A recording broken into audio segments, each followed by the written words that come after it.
60 വർഷം മുൻപ് ഞങ്ങൾ വിദ്യാർത്ഥികളായിരുന്നു. ബ്രണ്ണൻ കോളേജിൽ പഠിക്കുന്ന വിദ്യാർത്ഥിയായിരുന്നു ഞാൻ ആ കാലത്ത്. ഞങ്ങളെ കൂടെയുള്ള വിദ്യാർത്ഥികൾ എല്ലാവരും ഒന്നിച്ച് ഈ പാനൂരിലേക്ക് ഒരു യാത്ര വന്നിരുന്നു. അത് പാനൂരിലേക്കാണ് വന്നത്, ഇവിടത്തേക്കല്ല. അതിന് ഇടയാക്കിയത് ബ്രണ്ണൻ കോളേജ് വിദ്യാർത്ഥി ആക്രമിക്കപ്പെട്ട സംഭവമായിരുന്നു. എല്ലാവരുമാണ്, എല്ലാ ചിന്താഗതിക്കാരും ആ കൂട്ടത്തിലുണ്ടായിരുന്നു. ഒരു വ്യത്യാസവും ഇല്ല. എല്ലാവരും കൂടി ഇവിടെ പാനൂരിലെത്തുകയുണ്ടായി. അന്ന് വിദ്യാർത്ഥി ജീവിതം തുടങ്ങുന്ന വിദ്യാർത്ഥി ജീവിതകാലമാണ്. പ്രസംഗം സാധാരണഗതിയിൽ തുടങ്ങിക്കഴിഞ്ഞ കാലമല്ല എൻ്റെ ഒന്നും. ഒരു വിദ്യാർത്ഥി സംഘടനയിലുണ്ട് എന്ന് പറയാം, അത്രയേ പറയാൻ പറ്റും. പക്ഷേ പാനൂരിലെത്തിയപ്പോൾ അവിടെ വെച്ച് ആ യോഗത്തിൽ സംസാരിക്കണമെന്ന് മറ്റു വിദ്യാർത്ഥികൾ നിർബന്ധിച്ചപ്പോൾ അവിടെ വെച്ച് ഈ സംഭവങ്ങൾക്കെതിരെ പ്രസംഗിക്കാൻ എനിക്കിടയായി. എൻ്റെ രാഷ്ട്രീയ ജീവിതത്തിലെ ആദ്യ പൊതുപ്രസംഗം ആ പാനൂർ പ്രസംഗമായിരുന്നു എന്നുള്ളതും കാണേണ്ടതാണ്. അത് 60 വർഷം മുൻപാണ്. അപ്പോൾ വിദ്യാർത്ഥികളടക്കം നാടൊന്നാകെ ചേർന്നുകൊണ്ട് എതിർക്കുന്ന ചില രീതികളായിരുന്നു അന്നിവിടെ ഉണ്ടായിരുന്നത്. അതാണ് ഇതിൻ്റെ പ്രത്യേകത. അതാണ് നാം ഓർക്കേണ്ടത്. ഇവിടെ ഒരുപാട് സംഭവങ്ങൾ അതിൻ്റെ ഭാഗമായി ഉയർന്നു വന്നിട്ടുണ്ട്. അതിലെല്ലാം ധീരതയോടെയുള്ള സമീപനം സ്വീകരിക്കാൻ ഇവിടുത്തെ കമ്മ്യൂണിസ്റ്റുകാർക്ക് സാധിച്ചിരുന്നു. ഒരു കമ്മ്യൂണിസ്റ്റുകാരൻ്റെ കമ്മ്യൂണിസ്റ്റ് ജീവിതം അത് പലവിധ പരീക്ഷണ ഘട്ടങ്ങൾ നിറഞ്ഞ ഒന്നാണ്. ആ പരീക്ഷണ ഘട്ടങ്ങളെ അതിജീവിക്കാനായാൽ മാത്രമേ കമ്മ്യൂണിസ്റ്റുകാരനായും കമ്മ്യൂണിസ്റ്റ് ജീവിതം അവസാനം വരെ കൊണ്ടു നടക്കുന്നയാളായും ജീവിക്കാൻ കഴിയുകയുള്ളൂ. അതാണ് നാം പ്രത്യേകമായി ഓർക്കേണ്ടത്. പരീക്ഷണ ഘട്ടങ്ങൾ പലതുണ്ട്. അത് രാഷ്ട്രീയത്തിൽ സാധാരണഗതിയിലുള്ള എതിർപ്പുകളും അതിൻ്റെ ഭാഗമായി ഇല്ലാത്ത പ്രശ്നങ്ങൾ ഉണ്ടാക്കി എതിർക്കുന്ന രീതിയുമൊക്കെ ഉണ്ടായേക്കാം. അതൊക്കെ നമ്മുടെ നാട്ടിലുള്ള രാഷ്ട്രീയത്തിൻ്റെ ഭാഗമായി പലപ്പോഴും നേരിടേണ്ടി വരുന്ന കാര്യമാണ്. എന്നാൽ അതിൽ നിന്നെല്ലാം വ്യത്യസ്തമായി കമ്മ്യൂണിസ്റ്റുകാർക്ക് നേരിടേണ്ടി വരുന്ന പരീക്ഷണങ്ങൾ 2-3 ഇടങ്ങളിലാണ്. ഒന്ന്, ഗൂണ്ടകളുടെ മുന്നിൽ.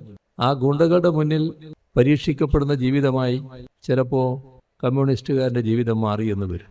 ആക്രമണം, ശാരീരികാക്രമണം, ചിലപ്പോൾ ജീവനെടുക്കാനുള്ള രീതിയിലേക്ക് ഉയർന്നു വരൽ എല്ലാം ഉണ്ടായേക്കാം. അപ്പോൾ ഇത്തരമൊരു പ്രവർത്തനം നടത്തുന്നതുകൊണ്ടാണല്ലോ ഇങ്ങനെയെല്ലാം നേരിടേണ്ടി വരുന്നത്.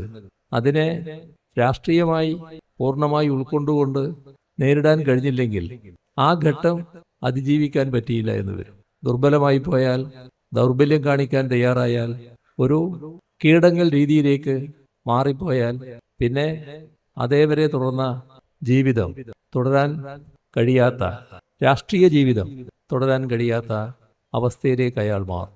ഇതാണ് ഒരു ഘട്ടം. പിന്നൊരു ഘട്ടം പോലീസിന്റെ ഇടപെടലാണ്. പോലീസിന്റെ ആക്രമണങ്ങൾ, കേസുകൾ, താൻ ഉൾപ്പെടാത്ത രീതിയിലുള്ള സംഭവങ്ങളിൽ കള്ളക്കേസുകൾ ചമക്കൽ, ആ കള്ളക്കേസുകൾ ചമച്ച് അറസ്റ്റ് ചെയ്യൽ, അത്തരത്തിലുള്ള നിരവധി കേസുകളിൽ പെടുന്ന സ്ഥിതിയുണ്ടാകുക. അതിനോടൊപ്പം തന്നെ ലോക്കപ്പിൽ വലിയ തോതിലുള്ള മർദ്ദനങ്ങൾ നേരിടേണ്ടി വരിക. ഇതും മറ്റൊരു പരീക്ഷണ ഘട്ടമാണ്. ആ ഘട്ടത്തിൽ അതേവരെയുള്ള കമ്മ്യൂണിസ്റ്റ് ജീവിതത്തിൽ നിന്ന് പതറിപ്പോയാൽ പിന്നെ അതേ രീതിയിൽ തുടരാൻ കഴിഞ്ഞില്ല എന്ന് വരും. അവിടെയും കീഴടങ്ങൽ നില സ്വീകരിച്ചാൽ അതായിരിക്കും കമ്മ്യൂണിസ്റ്റുകാരെ എതിർക്കുന്നവർ ആഗ്രഹിക്കുന്ന കാര്യം. പക്ഷേ അത്തരമൊരു നില അംഗീകരിച്ച് കീഴടങ്ങിപ്പോകുന്ന നില ഈ കമ്മ്യൂണിസ്റ്റുകാരുടെ ഭാഗത്തുണ്ടായിപ്പോയാൽ അദ്ദേഹത്തിൻ്റെയും കമ്മ്യൂണിസ്റ്റ് ജീവിതം അവിടെ അവസാനിക്കുന്ന നിലയാണ് വരിക. മറ്റൊന്ന് ജയിലാണ്. ജയിലിൽ എത്തിപ്പെട്ടാൽ അവിടെയും വലിയ തോതിലുള്ള പരീക്ഷണ ഘട്ടമാണ് നേരിടേണ്ടി വരിക. സാധാരണഗതിയിൽ ജയിലിലുള്ള മർദ്ദന സംവിധാനങ്ങൾ മാത്രമല്ല, മർദ്ദനം ആദ്യകാലത്ത് കടുത്ത മർദ്ദനമടക്കം ജയിലിലുണ്ടായിരുന്നു. എന്നാൽ കുറച്ചു കാലം കഴിഞ്ഞപ്പോൾ മർദ്ദനങ്ങളൊന്നും ആ തോതിലില്ലാത്ത അവസ്ഥ വന്നിരുന്നു. എന്നാൽ ജയിലിൻ്റെതായ പ്രത്യേകതയുണ്ട്. ജയിലിനകത്ത് പെട്ടുകഴിഞ്ഞാൽ എപ്പോഴാണ് പുറത്തു വരിക? എല്ലാ കാലവും ജയിലിനകത്താകുമോ എന്ന ചിന്ത. അവിടെയൊക്കെ മനസ്സിന്റെ ചാഞ്ചാട്ടം, അതേവരെയുള്ള കമ്മ്യൂണിസ്റ്റ് ബോധത്തിൽ നിന്ന് വ്യതിചലനം സംഭവിച്ചേക്കാം. അതിന്റെ ഉദാഹരണം ഇവിടെ തന്നെയുണ്ടല്ലോ. ഇവിടെ അധികം പരതി പോകേണ്ട കാര്യമില്ല. നമ്മുടെ ആ ഉദാഹരണത്തിന്റെ നിലയെടുത്താൽ എന്താ അവസ്ഥ? ഏത് നിമിഷവും കൊല ചെയ്യപ്പെടാം എന്ന സാഹചര്യത്തിലായിരുന്നു അയാൾ ഇവിടെ ജീവിച്ചിരുന്നത്. അതിന്റെ മുന്നിൽ ഒരു പതർച്ചയും കാണിച്ചിരുന്നില്ല. വളരെ ഉറച്ച നിലപാടെടുത്തുള്ള കമ്മ്യൂണിസ്റ്റ് ജീവിതമായിരുന്നു ആ ഘട്ടത്തിൽ നടത്തിയത്. പക്ഷേ ജയിലില് ഞങ്ങൾ ഒന്നിച്ചാണ് ഇവിടുന്ന് അയാളെ കൊണ്ടുവന്ന് കൂത്തുപറമ്പ് ലോക്കപ്പിൽ നിന്ന് തല്ലുകൊണ്ട് അവശനായ ഞാൻ ആ വണ്ടിയിലാണ് പോയി കയറുന്നത്. അപ്പൊ തന്നെ ഇയാൾക്കൊരു പതർച്ച കാണാനുണ്ട്. പക്ഷെ അങ്ങോട്ട് എത്തിയതിന് ശേഷം പിന്നെ വലിയ പതർച്ചയുണ്ടായത്. വല്ലാത്ത മൗഢ്യം, പൂർണ്ണ മൗഢ്യം. അതേവരെയുള്ള ആളെയല്ല, പൂർണ്ണമായി മാറിപ്പോയി. കുറെ നാൾ കഴിഞ്ഞപ്പോൾ അദ്ദേഹത്തിന്റെ അതേവരെയുള്ള കമ്മ്യൂണിസ്റ്റ് ജീവിതം അവസാനിപ്പിക്കുന്നത് കണ്ടു. ഇതൊരു വലിയ പരീക്ഷണ ഘട്ടമാണ്. ജയിലിന്റെ ആ പരീക്ഷണ ഘട്ടം അതിജീവിക്കാൻ കമ്മ്യൂണിസ്റ്റുകാരന് കഴിയുന്നില്ലെങ്കിൽ അവിടെ കമ്മ്യൂണിസ്റ്റ് ജീവിതം അവസാനിക്കുകയാണ്. ഇതുപോലുള്ള അനേകം ഘട്ടങ്ങൾ കമ്മ്യൂണിസ്റ്റ് ജീവിതത്തിനുണ്ടാകും. ഇത് മറ്റു പാർട്ടികളിൽ നിന്ന് വ്യത്യസ്തമായി കമ്മ്യൂണിസ്റ്റുകാർക്ക് അനുഭവിക്കേണ്ടി വരുന്നൊരു കാര്യമാണ്. ഇന്ന് പഴയ ആളുകൾക്ക് ഇവിടുത്തെ കാര്യങ്ങളെക്കുറിച്ച് ഓർമ്മയുണ്ടാവും. ഇന്ന് ഉള്ള പുതിയ തലമുറക്ക് എന്തായിരുന്നു പഴയ കാലം എന്നതിനെക്കുറിച്ച് വലിയ അനുഭവം ഉണ്ടാകാനിടയില്ല. സാധാരണഗതിയിൽ നമുക്ക് പ്രതീക്ഷിക്കാൻ കഴിയാത്ത ഒരു അന്തരീക്ഷം ഇവിടെ നിലനിന്നിരുന്നു. ആ അന്തരീക്ഷത്തിലാണ് അന്ന് ഇവിടുത്തെ കമ്മ്യൂണിസ്റ്റുകാർക്ക് പ്രവർത്തിക്കേണ്ടി വന്നിരുന്നത്. ആ പ്രവർത്തനത്തിന് പൊതുപ്രവർത്തനത്തിന് മറ്റൊട്ടേറെ പേരുടെ പിന്തുണയും ആ ഘട്ടത്തിൽ ലഭിച്ചിരുന്നു. സമാനമായി വിഷം അനുഭവിക്കേണ്ടി വന്ന ഒരുപാട് വിഭാഗങ്ങൾ ആ ഘട്ടത്തിൽ ഇവിടെയുണ്ടായിരുന്നു. അന്ന് ഏറ്റവും അധികം പീഡനം ഏറ്റുവാങ്ങേണ്ടി വന്നത് കമ്മ്യൂണിസ്റ്റുകാർക്കായിരുന്നു. അതിന്റെ ഏറ്റവും പ്രധാനപ്പെട്ട കേന്ദ്രം അതാണ് ഇവിടം. ഇവിടെയാണ് ബാലനടക്കമുള്ള അന്നത്തെ കമ്മ്യൂണിസ്റ്റ് ചെറുപ്പക്കാർ പ്രവർത്തിക്കുന്നത്. ചില പ്രായമുള്ളവരും ആ ഘട്ടത്തിലുണ്ട്. ചില പേര് ഓർമ്മ വരുന്നുണ്ട്. അവരെല്ലാം മൺമറഞ്ഞു പോയി. അവരുടെ പേരുകളിലേക്ക് ഞാനിപ്പോൾ പോകുന്നില്ല. ഏതായാലും ബാലനടക്കമുള്ള ചെറുപ്പക്കാര് ധീരമായി തന്നെ ഉറച്ചു നിന്നു, നല്ല പ്രവർത്തനങ്ങൾ കാഴ്ചവെച്ചു. ഇപ്പോ യാദൃശ്ചികമായി ഒരു സൗഹൃദ സംഭാഷണത്തിൽ ഒരാള് ആ കാലത്തെ പറ്റി പറയായിരുന്നു. ഈ ബാലനൊക്കെ ചില വഴിയിലൂടെ നടന്നു പോകുമ്പോൾ, കാരണം എവിടുന്നും ആക്രമണം വന്നേക്കാമെന്ന് ശങ്കിക്കുന്ന അവസ്ഥയാണ്. അങ്ങനെ നടന്നു പോകുന്നൊരു വഴി ഇടക്കിടക്ക് തിരിഞ്ഞു നോക്കൂ, ആരെങ്കിലും വരുന്നുണ്ടോ എന്ന്. ഈ പറഞ്ഞയാൾ എന്നോട് പറയുകയാണ്, ഇടക്കിടക്ക് തിരിഞ്ഞു നോക്കുന്ന അവസ്ഥയുണ്ടാവും. ആരെങ്കിലും ആക്രമിക്കാൻ വരുന്നുണ്ടോ എന്നാണ് ആ നോക്കുന്നത്. അങ്ങനെ ഒരു ശങ്കയോടെയേ നടക്കാൻ പറ്റുമായിരുന്നു. എന്നാൽ ആ ഘട്ടത്തിലും മറ്റു പതർച്ചയില്ലാതെ രാഷ്ട്രീയ പ്രവർത്തനം മുന്നോട്ട് കൊണ്ടുപോകാൻ കഴിഞ്ഞു. അതാണ് ബാലന്റെ ഏറ്റവും വലിയ പ്രത്യേകത. പിന്നെ എല്ലാ ഘട്ടത്തിലും കമ്മ്യൂണിസ്റ്റ് ആശയം, കമ്മ്യൂണിസ്റ്റ് പാർട്ടി സ്വീകരിക്കുന്ന നടപടികൾ ജനങ്ങളിലേക്ക് എത്തിക്കാൻ ബാലൻ മുൻപന്തിയിൽ തന്നെ ഉണ്ടായിരുന്നു. വളരെ വിശദമായി സരസമായി കാര്യങ്ങൾ അവതരിപ്പിക്കുന്ന ഒരു ശൈലിയാണ് ബാലന് ഉണ്ടായിരുന്നത്. അതെല്ലാം എല്ലാവരുടെയും അനുഭവത്തിലുള്ളതാണ്. അതുകൊണ്ട് അതിലേക്ക് കൂടുതലായി കടന്നു പോകേണ്ടതില്ല എന്നാണ് തോന്നുന്നത്. ഇവിടെ പറഞ്ഞ കാര്യം ശരിയാണ്. 60 വർഷം മുൻപുള്ള സംഭവങ്ങളെ കുറിച്ചാണ് നമ്മൾ ഓർക്കുന്നത്. 60 വർഷം മുൻപ് ഞങ്ങള് വിദ്യാർത്ഥികളായിരുന്നു. ബ്രണ്ണൻ കോളേജിൽ പഠിക്കുന്ന വിദ്യാർത്ഥിയായിരുന്നു ഞാൻ ആ കാലത്ത്. ഞങ്ങളെ കൂടെയുള്ള വിദ്യാർത്ഥികള് എല്ലാവരും ഒന്നിച്ച് ഈ പാനൂരിലേക്ക് ഒരു യാത്ര വന്നിരുന്നു. അത് പാനൂരിലേക്കാണ് വന്നത്, ഇവിടത്തേക്കല്ല. അതിന് ഇടയാക്കിയത് ബ്രണ്ണൻ കോളേജ് വിദ്യാർത്ഥി ആക്രമിക്കപ്പെട്ട സംഭവമായിരുന്നു. എല്ലാവരുമാണ്, എല്ലാ ചിന്താഗതിക്കാരും ആ കൂട്ടത്തിലുണ്ടായിരുന്നു. ഒരു വ്യത്യാസവും ഇല്ല. എല്ലാവരും കൂടി ഇവിടെ പാനൂരിലെത്തുകയുണ്ടായി. അന്ന് വിദ്യാർത്ഥി ജീവിതകാലാണ്. പ്രസംഗം സാധാരണഗതിയിൽ തുടങ്ങിക്കഴിഞ്ഞ കാലമല്ല എൻ്റെ ഒന്നും. വിദ്യാർത്ഥി സംഘടനയിലുണ്ട് എന്ന് പറയാം, അത്രയേ പറയാൻ പറ്റും. പക്ഷേ പാനൂരിലെത്തിയപ്പോൾ അവിടെ വെച്ച് ആ യോഗത്തിൽ സംസാരിക്കണമെന്ന് മറ്റു വിദ്യാർത്ഥികൾ നിർബന്ധിച്ചപ്പോൾ അവിടെ വെച്ച് ഈ സംഭവങ്ങൾക്കെതിരെ പ്രസംഗിക്കാൻ എനിക്കിടയായി. എൻ്റെ രാഷ്ട്രീയ ജീവിതത്തിലെ ആദ്യ പൊതുപ്രസംഗം ആ പാനൂർ പ്രസംഗമായിരുന്നു എന്നുള്ളതും കാണേണ്ടതാണ്. അത് 60 വർഷം മുൻപാണ്. അപ്പോൾ വിദ്യാർത്ഥികളടക്കം നാടൊന്നാകെ ചേർന്നുകൊണ്ട് എതിർക്കുന്ന ചില രീതികളായിരുന്നു അന്നിവിടെ ഉണ്ടായിരുന്നത്. അതാണ് ഇതിന്റെ പ്രത്യേകത. അതാണ് നാം ഓർക്കേണ്ടത്. ഇവിടെ ഒരുപാട് സംഭവങ്ങൾ അതിന്റെ ഭാഗമായി ഉയർന്നു വന്നിട്ടുണ്ട്. അതിലെല്ലാം ധീരതയോടെയുള്ള സമീപനം സ്വീകരിക്കാൻ ഇവിടുത്തെ കമ്മ്യൂണിസ്റ്റുകാർക്ക് സാധിച്ചിരുന്നു. അതിന്റെ പ്രതീകമാണ് സഖാവ് ബാലൻ. ബാലനെ ഇപ്പൊ ആദരിക്കുമ്പോൾ നമ്മുടെ കൂടെ ഇപ്പോൾ ഇല്ലെങ്കിലും സഖാവ് കുഞ്ഞനന്ദനെയും നിങ്ങൾ ഗാനത്തിൽ സ്മരിച്ചതുപോലെ നമ്മൾ സ്മരിച്ചു പോകും. ഇതൊരു പ്രത്യേക ദ്വന്ദ്വമായിരുന്നു ഈ രണ്ടും. മറ്റ് വിശദാംശങ്ങളിലേക്ക് ഞാനിപ്പോൾ കടന്നു പോകുന്നില്ല എന്ന് മാത്രം. അവർക്ക് ഒരുപാട് സാമ്യതയും തുല്യതയും എല്ലാം ഉണ്ടായിരുന്നു. ഈ കാര്യത്തിൽ അവരൊന്നിച്ചു തന്നെ നീങ്ങുന്ന നിലയാണ് പിന്നീടുണ്ടായിരുന്നത്.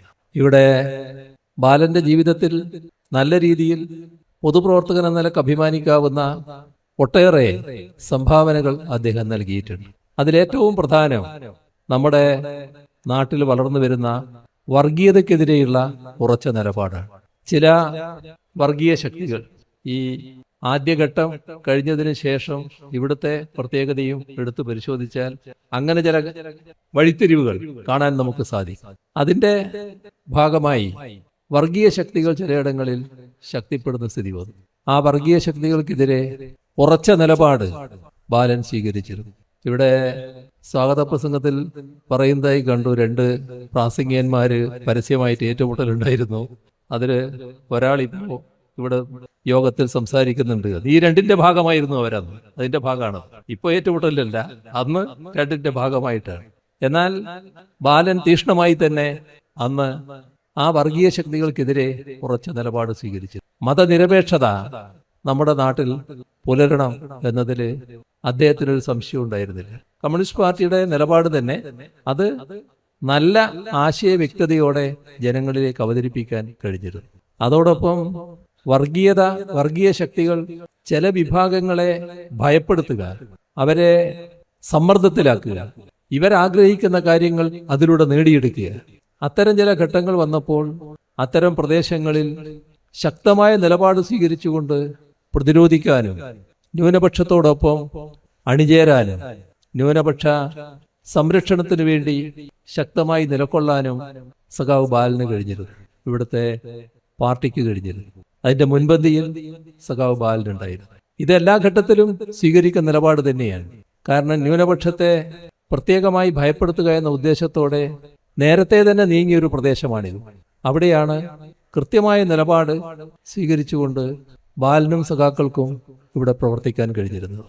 അതിൻ്റെതായ അംഗീകാരവും ആദരവും എല്ലാ ഘട്ടത്തിലും ഇവിടുത്തെ സഖാക്കൾക്ക് ലഭിച്ചിരുന്നു എന്നതും വസ്തുതയാണ്. നമ്മുടെ നാടിന്റെ ചരിത്രവുമായി ബന്ധപ്പെട്ട് കാര്യങ്ങൾ പരിശോധിച്ചാൽ ഇവിടെ തുടക്കം കുറിച്ച ചില കാര്യങ്ങൾ ഇപ്പോ രാജ്യത്താകെ വലിയ പ്രശ്നമായിട്ട് ഉയർന്നു വന്നിരിക്കുന്നത് കാണാൻ നമുക്ക് സാധിക്കും. മതനിരപേക്ഷതയുടെ സംരക്ഷണം രാജ്യത്ത് ഏറ്റവും ഗൗരവമായ പ്രശ്നമായിട്ട് ഉയർന്നു നിൽക്കുകയാണ്. മതനിരപേക്ഷത തകർന്നു പോകുന്ന അവസ്ഥ വന്നാൽ നമ്മുടെ രാജ്യത്തിന്റെ നില എന്താകും എന്നത് ഗൗരവമായി ചിന്തിക്കേണ്ട കാര്യമാണ്. ഇപ്പൊ നമ്മുടെ രാഷ്ട്രം ഒരു മതാധിഷ്ഠിത രാഷ്ട്രമാകണം എന്ന് ചിന്തിച്ച വിഭാഗം നേരത്തെയുണ്ട്. നമ്മുടെ ഭരണഘടനാ നിർമ്മാണ സഭ അതിവിശദമായിട്ടാണ് അതിനെക്കുറിച്ച് ചർച്ച ചെയ്തത്. മതാധിഷ്ഠിത രാഷ്ട്രമല്ല, മതനിരപേക്ഷ രാഷ്ട്രമാണ് നമുക്ക് വേണ്ടത് എന്ന് അങ്ങനെയാണ് തീരുമാനിക്കുന്നത്. നമ്മുടെ രാഷ്ട്രം വ്യത്യസ്ത ഭാഷകൾ, വിവിധ മതങ്ങൾ, അനേകം ജാതികൾ, വ്യത്യസ്തമായ സംസ്കാരങ്ങൾ, അങ്ങനെ നിരവധി വൈവിധ്യങ്ങളുടേതായ ഒരു കലവറയാണ്. ആ വൈവിധ്യങ്ങളെ ആകെ ഉൾക്കൊള്ളാൻ കഴിയുന്നത് മതനിരപേക്ഷ വീക്ഷണത്തിൽ കൂടി മാത്രമാണ്. അതുകൊണ്ടാണ് മതനിരപേക്ഷത നാം പൊതുവെ അംഗീകരിച്ച് ആ മതനിരപേക്ഷത തകർക്കുന്നതിനു വേണ്ടിയുള്ള ശക്തമായ നീക്കങ്ങൾ രാജ്യത്ത് നടന്നുകൊണ്ടിരിക്കുന്നു. ഇത് സംരക്ഷിച്ചേ തീരും. ആ സംരക്ഷിക്കുന്നതിന് ഏറ്റവും പ്രധാനം വർഗീയതയോട് വിട്ടുവീഴ്ചയില്ലാത്ത സമീപനം സ്വീകരിക്കുക എന്നുള്ളതാണ്. ഇപ്പോൾ ബാലന്റെ ഇതേവരെയുള്ള പ്രസംഗങ്ങളിലെല്ലാം കാണാൻ നമുക്ക് കഴിയുക വർഗീയതയോട് വിട്ടുവീഴ്ചയില്ലാത്ത സമീപനമാണ്. ഏത് വർഗീയതയായാലും നാടിന് ആപത്തായിരിക്കും. ഇപ്പോ ഭൂരിപക്ഷ വർഗീയതയാണ് വലിയ തോതിൽ നാട്ടിൽ അഴിഞ്ഞാടിയത്, രാജ്യത്ത് അഴിഞ്ഞാടിയത്. അതിന്റെ ഭാഗമായി ന്യൂനപക്ഷങ്ങൾക്ക് നേരെ വ്യാപകമായ ആക്രമണങ്ങളും കൊലപാതകങ്ങളും കലാപങ്ങളും എല്ലാം അരങ്ങേറി. ഇവിടെ ശരിയല്ലാത്തൊരു ചിന്ത ചില ന്യൂനപക്ഷ വിഭാഗങ്ങളിലുണ്ടായി. അത് ഇതിനെ നേരിടാൻ നമ്മൾ തന്നെ സ്വയം സംഘടിച്ച് പ്രതിരോധം തീർക്കുക. ഭൂരിപക്ഷ വർഗീയതയുടെ സംഘടനാ രൂപം, ആ സംഘടനാ രൂപത്തിന് പകരമായി മറ്റൊരു സംഘടനാ രൂപം ഉണ്ടാക്കി അവർ ചെയ്യുന്ന അതേ കാര്യങ്ങൾ ചെയ്തുകൊണ്ട് ഇതിനെ നേരിടാം എന്നൊരു ചിന്ത ചിലരിൽ ഉണ്ടായി. ആ ചിന്ത അങ്ങേയറ്റം ആത്മഹത്യാപരമായ ഒന്നാണ്. കാരണം ഒരു വർഗീയതയെ മറ്റൊരു വർഗീയത കൊണ്ട് നേരിടാനാവില്ല. ഭൂരിപക്ഷ വർഗീയതയെ ന്യൂനപക്ഷം വർഗീയമായി സംഘടിച്ചുകൊണ്ട് നേരിടാനാവില്ല. എപ്പോഴും വർഗീയതയുടെ ഒരു പ്രശ്നം വർഗീയത മറുവർഗീയതക്ക് പ്രോത്സാഹനമായി മാറുമെന്നുള്ളതാണ്. അപ്പോ എങ്ങനെയാണ് വർഗീയതയെ നേരിടാനാവുക? വർഗീയതയെ നേരിടാനാകുന്നതും ന്യൂനപക്ഷ സംരക്ഷണം ഉറപ്പുവരുത്താനാകുന്നതും ന്യൂനപക്ഷം പ്രത്യേകമായി സംഘടിച്ചുകൊണ്ടല്ല. അതിനു പകരം ജനാധിപത്യ, ഇടതുപക്ഷ, മതനിരപേക്ഷ പ്രസ്ഥാനങ്ങളുടെ ഭാഗമായി മാത്രമേ ഈ പറയുന്ന വർഗീയതയെ നേരിടാനാവുകയുള്ളൂ. അതാണ് ശരിയായ മാർഗം, അതാണ് ശരിയായ വഴി. അതിലൂടെ മാത്രമേ മതനിരപേക്ഷത ഉറപ്പുവരുത്താൻ കഴിയും. ഒരുപാട് സംഭവങ്ങൾ അതിന് തെളിവായി നിൽക്കുന്നതാണ്. നമ്മുടെ നാടിന്റെയും അനുഭവം ഇത് ശരിവെക്കുന്നതാണ്. അപ്പോ എല്ലാ ഘട്ടത്തിലും സഖാവ് ബാലനും മറ്റും മതനിരപേക്ഷതയ്ക്ക് വേണ്ടി ശക്തമായി നിലകൊണ്ടു. എന്താണ് ഏറ്റവും വലിയ പ്രത്യേകത? ഇന്ന് നാം പലപ്പോഴും സാമൂഹ്യനീതി അധിഷ്ഠിതമായ വികസനത്തെക്കുറിച്ച് പറയാറുണ്ട്, സമത്വാധിഷ്ഠിതമായ ഒരു സമൂഹം ഉണ്ടാകുന്നതിനെ കുറിച്ച് പറയാറുണ്ട്. ഇതിന്റെ ഉയർന്ന രൂപം ഒരു സോഷ്യലിസ്റ്റ് സമൂഹം നമ്മുടെ രാജ്യത്ത് കെട്ടിപ്പടുക്കേണ്ടതിന്റെ ആവശ്യകതയെപ്പറ്റി നേരത്തെ സഖാവ് ബാലന്റെ പ്രസംഗങ്ങളിൽ ഉണ്ടാകാറുണ്ട്. അത് വലിയ തോതിൽ സോഷ്യലിസ്റ്റ് സമൂഹത്തെക്കുറിച്ചുള്ളൊരു ബോധം ആളുകളിൽ ഉണ്ടാക്കുന്നതിന് പര്യാപ്തമായി ഒന്നായിരുന്നു. അതിന്റെ തുടർച്ചയായിട്ടാണ് മറ്റു പല രീതിയിലുള്ള പദങ്ങളും നമ്മുടെ രാജ്യത്ത് തന്നെ ഉയർന്നു വരുന്നതിനിടയായത്. നമ്മുടെ സമൂഹം എന്ന് പറയുന്നത് ഉള്ളവനും ഇല്ലാത്തവനും തമ്മിലുള്ള അന്തരം വല്ലാതെ പെരുകുന്നൊരു സമൂഹമാണ്. അതിന്റെ ഭാഗമായി ഇന്ത്യ രാജ്യത്തിന്റെ പൊതുവായ കണക്കെടുത്താല് നമ്മുടെ ലോകരാഷ്ട്രങ്ങളിൽ 105ാമത്തെ സ്ഥാനത്താണ് ഇന്ത്യ നിൽക്കുന്നത്. ഏത് കാര്യത്തിൽ? ദാരിദ്ര്യത്തിന്റെ കാര്യത്തിൽ. നമ്മുടെ പിന്നിൽ പിന്നെ അധികം രാജ്യങ്ങളില്ല. നമ്മുടെ തൊട്ടുകിടക്കുന്ന ഒരു രാഷ്ട്രവും നമ്മുടെ പിന്നിലല്ല, അവർ വളരെ മുന്നിലാണ്. ഇതാണ് നമ്മുടെ രാജ്യത്തിന്റെ അവസ്ഥ. ഇവിടുത്തെ വേറൊരു നിലയെടുത്താൽ, നമ്മുടെ വരുമാനത്തിന്റെ കണക്കെടുത്താൽ, നമ്മുടെ രാജ്യത്തിന്റെ വരുമാനത്തെക്കുറിച്ച് വലിയ തോതിൽ ചിലർ പറയാറുണ്ട്. ആളോഹരി വരുമാനത്തിന്റെ കണക്കൊക്കെ വലിയ തോതിൽ അവതരിപ്പിക്കാറുണ്ട്. ഇതിനകത്ത് ഒരു 5% ആളുകൾ വലിയ വരുമാനമുള്ളവരാണ്. ആ 5% മാറ്റി നിർത്തിയാൽ പിന്നെയുള്ള 90% ആ കണക്കാണ് എടുക്കുന്നതെങ്കിൽ നമ്മൾ ലോകത്തിലെ ഏറ്റവും ദരിദ്രമായ രാഷ്ട്രത്തിന്റെ പുറകിലാണ്. എന്താ അത് കാണിക്കുന്നത്? അത്രമാത്രം അന്തരമാണ് ഈ ഉള്ളവനും ഇല്ലാത്തവനും തമ്മിലുള്ളത്. പാവപ്പെട്ടവർ കൂടുതൽ പാപ്പരീകരിക്കപ്പെട്ടിരിക്കുന്നു, സമ്പന്നർ അതിസമ്പന്നരായി മാറുന്നു. അതിനുതകുന്ന ഒരു നയം നടപ്പാക്കിക്കൊണ്ടു പോകുന്നു. ഇതൊക്കെയാണ് രാജ്യത്ത് സംഭവിക്കുന്നത്. ഇത്തരം കാര്യങ്ങളിൽ പാവപ്പെട്ടവരുടെ വക്താവായി എല്ലാ കാലത്തും സഖാവ് ബാലന് സംസാരിക്കാൻ കഴിഞ്ഞിരുന്നു. പിന്നെ ഒരു പ്രത്യേകത, ഇവിടെ തന്നെ ഒതുങ്ങിയായിരുന്നു സംസാരം. ഇവിടെ എന്ന് പറഞ്ഞാൽ പാനൂർ ഏറിയയിൽ തന്നെ ഒതുങ്ങിക്കൊണ്ടുള്ള, അതിന്റെ മുക്കിലും മൂലയിലും എല്ലാ കാര്യങ്ങളിലും ഇടപെട്ട് സംസാരിക്കുന്ന ഒരു രീതിയാണ് സഖാവ് ബാലന് ഉണ്ടായിരുന്നത്.